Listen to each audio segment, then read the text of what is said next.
best race car driver and you change spark plugs. I make an honest living, Pedro. And I like cars. What you like is to be in them, not under them. Your bro here is the only Romanian who got an invite to high stakes. Is it true that if you didn't have cars worth $500,000? Hey, Mario, Andrei, are you crazy? You know this guy?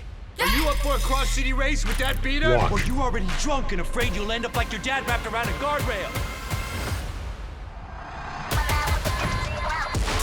I want to race. We're talking about the top 10 drivers in Europe.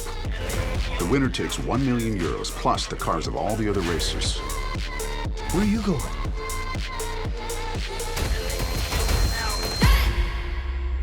I'll kill him.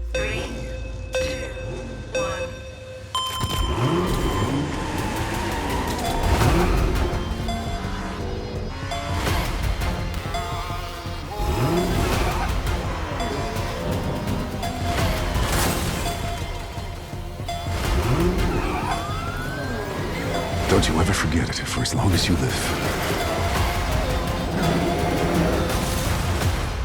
Nothing's free in this world.